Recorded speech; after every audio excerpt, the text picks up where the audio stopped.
Cardinal Pell and his sexual offences, the Banking Royal Commission continues, Commonwealth Bank has a data breach, and Israel's nuclear deal find. Welcome to the 5th of May 2018. This is what's going on.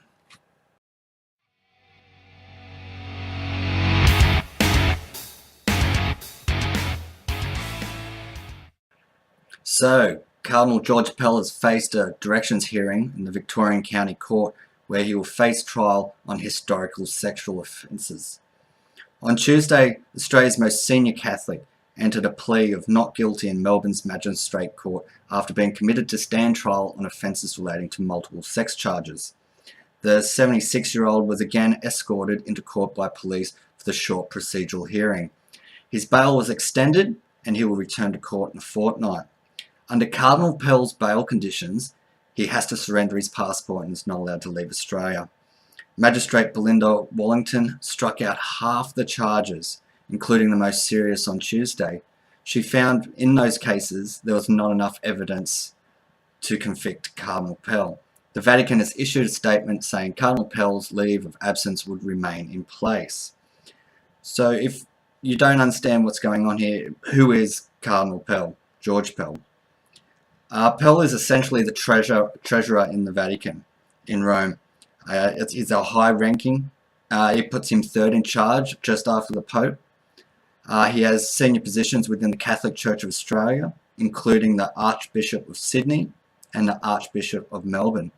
He's Australia's most senior Catholic, and he was once believed to be running to replace Pope Francis when he dies. Pell is now the highest ranking Catholic official in the world to be facing trial over historical sexual offences. I don't know why he would be replacing Pope Francis. I'm quite sure he's older than, but okay, that's the way they work. So what can we say about the charges themselves? There's not much. I've looked it up. They won't go into details about the nature or the number of charges. They cannot be reported for legal reasons, obviously. So it's made it hard to report on.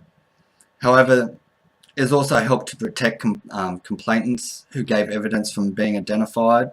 The first days of the committal hearing, which will begin on March 5th, were closed to the media and the public while complainants gave evidence, which is a standard procedure involved. So in a fortnight, he'll go back there and we'll find out what he's going to be charged with then, hopefully. Okay, the Banking Royal Commission continues. So what sparked this? Why did it start? The Australian banks have been plagued with scandals over the past decade. At the heart of this is the banking industry's promotion of aggressive sales-driven tactics to emphasise profits at all costs. In addition, there's a flawed compliance structure, so this means that the banks refuse to hold any people of senior position accountable for their actions. This is an inquiry Turnbull's been forced to have, but at the end of the day. The PM spent a year and a half opposing calls for a royal commission into the banks, but in the end, he just had to go along with it. Popular demand. The bank's financial advisors misled its customers and recommended bad investments, which resulted in them losing hundreds of millions of dollars. Commonwealth Bank's financial planners have also been accused of forging signatures, overcharging fees, and creating unauthorised investment accounts for customers without their permission. This event triggered a Senate inquiry in 2014, which recommended a Royal Commission take place. The CBA, Commonwealth Bank, was not the only bank in trouble, with Westpac, ANZ and NAB also implicated in the scandals. The corporate watchdog, ASIC, also found that major banks have been struggling with their customers with financial advice. CBA's assurance arm also came under fire for using unethical tactics to avoid paying out legitimate claims. For example, a section of the Commonwealth used outdated medical definitions to delay and deny payments for policyholders and pressure medical assessors to reject claims. This is terrible from the banks, and this commission is really going to clean out the swamp. So more recently, the CBA has been forced to defend itself in court over allegations of systematically breached anti-money laundering and terrorism financing laws of nearly 54,000 occasions that could potentially face about $1 trillion worth of fines. Westpac, ANZ and NAB have also been caught in the crossfire of litigation. Those banks allegedly rigged the the swap rate, one of the key interest rates to the economy, although ANZ and NAB admitted wrongdoing and settled their cases against ASICs for $50 million each. The Royal Commission will really find out. I say it's going to find out a lot, and this is going to go a lot deeper than what we expect. Okay, the Commonwealth Bank data breach. After it emerged that Commonwealth Bank lost customers' statements linked to 20 million accounts, the institution has spent the night assuring people that it's not a risk. The bank has admitted it lost financial statements spanning 15 years in 2016 after the story was uncovered by BuzzFeed. The bank says the lost data does not include customers' PINs and passwords, which is lucky because there would be hell to pay if there was. There's no evidence the information has been compromised. However, customers have vented their fury at the bank for not informing them of the data breach at all. When the data stored on tape drives was lost by a subcontractor in 2016, the CBA launched an investigation to find out what happened, but the documents were never found. One theory suggests by a forensic team that the tapes might have fallen off the back of the truck and the data was possibly destroyed. But the data was never located, either on the road or on the web anywhere. So it's decided there's most probably been disposed of as planned, but they don't know for sure.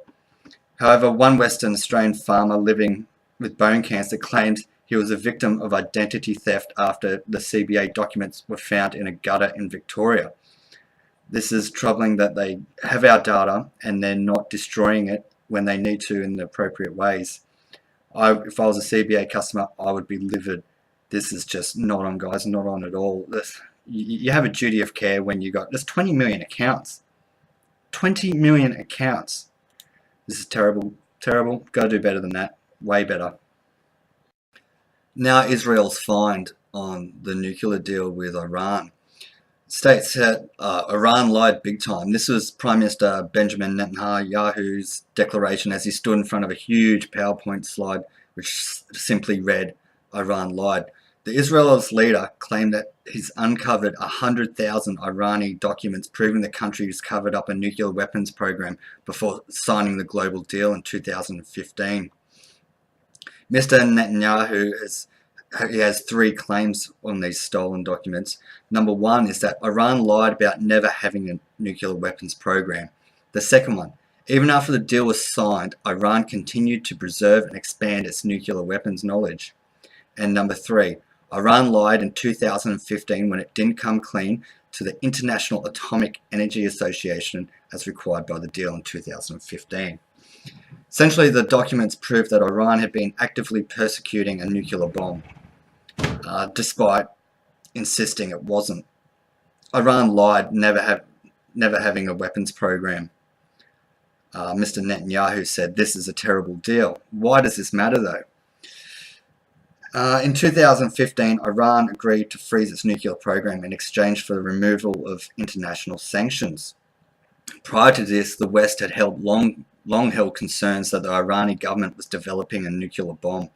Iran has always insisted its atomic program was for civilian purposes, as in power or medicine.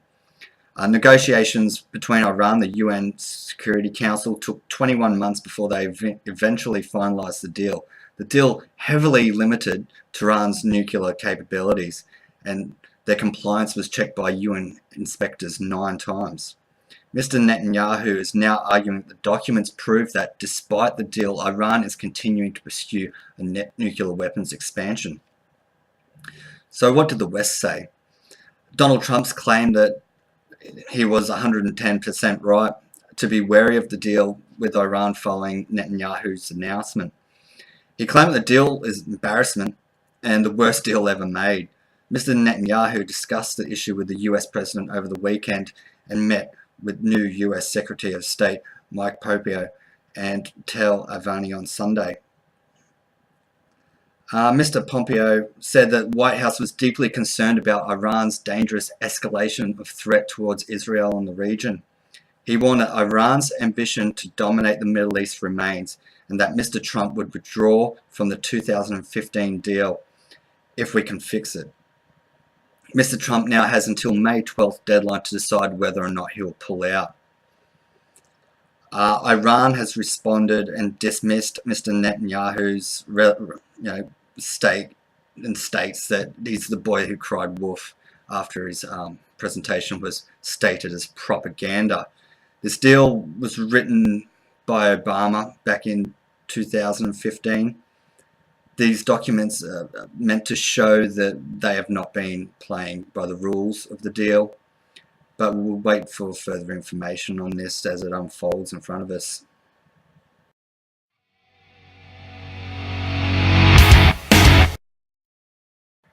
Alright, the Fast Five. Number 1. Turnbull's wife is delicious to the French president. Malcolm Turnbull has assured reporters his wife Lucy found the French president's description of her delicious both flattering and charming. Mr. Macron's use of the word would raise some eyebrows on Wednesday when he ended up meeting with Mr. Turnbull in Sydney with the following comment. "I want to thank you for your welcome, thank you, and your delicious wife." It was just a misinterpretation of English, but it was found humorous while it was good fun. Right, number 2, Connex breaking the budget. Second stage of the Connex toll road project is at risk of running a year late and more than $700 million over budget, according to leaked confidential documents. There's a lot of leaking going on this week. Details of the expected cost blowout and delays to construction are detailed in legal letters revealing that the contract dispute between contractors and the Sydney Motorway Corporation, the government entity which is charged with delivering Australia's largest toll road project. The Connex will be delayed from opening to the new M5 by 400 days so it'll be January 2021. Alright, number 3. Cambridge Analytica has filed for bankruptcy. Cambridge Analytica, the political consulting firm, the center of the misuse of the Facebook user data, is shutting down and has filed for bankruptcy. The company is immediately ceasing all operations and has filed applications to begin insolvency proceedings in the UK.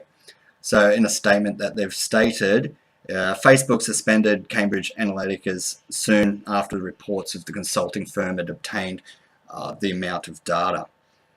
It's going to go, it needed to, it's the use of people's data for political gain. It was a dodgy business anyway. Let this be a lesson for others. Number 4, Facebook is the news now. Mark Zuckerberg gave a surprise interview to 24 editors and executives on Tuesday, which Business Insider attended as well. He said Facebook will spend billions and hire thousands of people to fight fake news, illegal campaign ads, hate speech, and polarized media. Zuckerberg acknowledged that this would hurt profits, but he felt it was the right thing to do. Facebook wants new organizations to help create common ground. Okay, the issue with this is the media that he's got in there. He had Business Insider, the Wall Street Journal, New York Times, CNN, and BuzzFeed. They all gathered at a hotel and sort of talked about what can and can't be shown. And no, this is not a good thing at all. The conference was put on by the editor Jessica Lesson from BuzzFeed and the editor Ben Smith from Quartz. What is their agenda with? I can understand, you don't want hate speech and all this sort of stuff, but you can't just get particular news outlets to define what can be shown on Facebook. All right, number 5, Lyme disease. Lyme disease is an infection. It's caused basically by ticks, getting bitten by ticks, usually not in Australia, in the sort of the tropical areas mostly. It's a bacteria. So thousands of Australians claim to be suffering from the tick-borne Lyme disease, but a new report insists that there's no evidence that it exists in Australia. I find that quite worrying that people are stating that they've gone overseas, gotten bitten, and showing symptoms of it. It may not exist in Australia as the ticks biting, but the symptoms are still there if you travel, internationally and come back. It's not like the disease leaves you. So Lyme disease is a thing. Other countries understand this. Would people traveling possibly get bitten and contract it? Yeah, it's possible. Why the hell doesn't Australia acknowledge it? Alright guys, that's it for the weekly news review. If you've enjoyed the content, please leave a like, leave a comment. If you want to be notified I'll be doing this every week, please subscribe. This is what's going on.